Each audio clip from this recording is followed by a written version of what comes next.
Ito na yung request mo ng pineapple. Ginawa na kita ng video. Ayan, baka hindi mo pa makuha.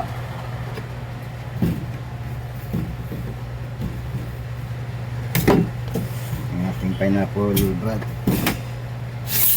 Ayan, kalating kilo yung pabalat. Ito yung takip niya. Yung sa ilalim.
Ilalim niya ba? Ito yung pantakip niya.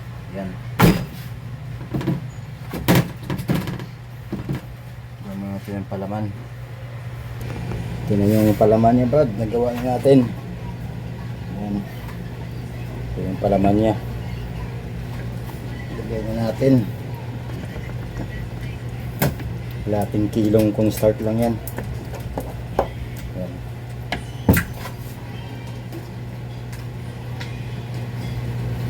Tapos yung tubig sa kawali, 4 na lata, Brad.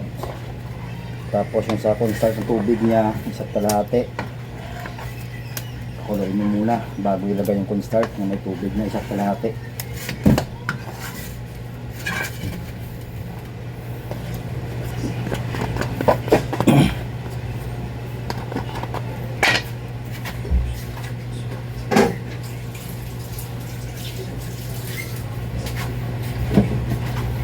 Yan, tapos pantayin mo.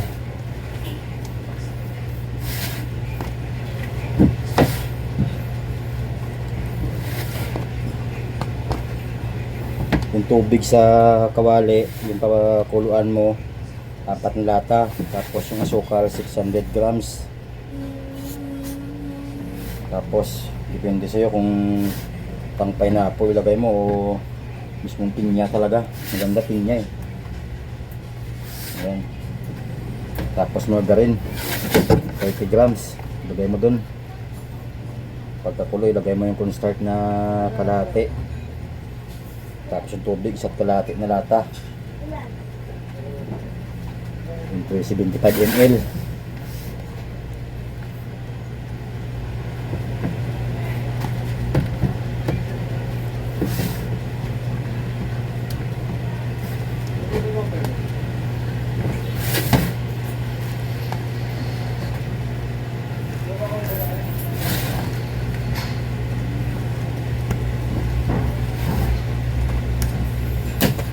Tapos yung paglagay ng pabalat niya ganito.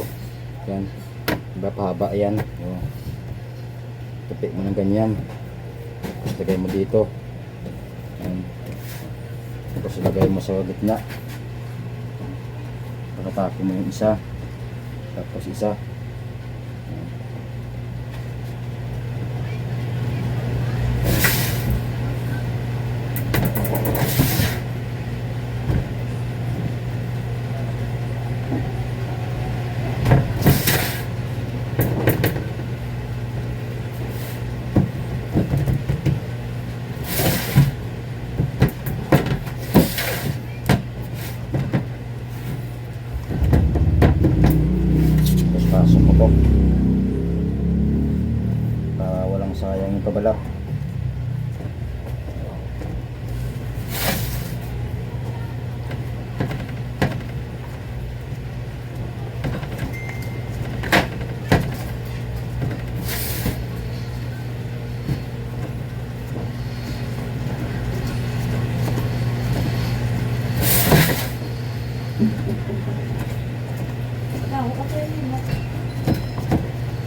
Tapos susuka ng inidor para walang hangin sa loob.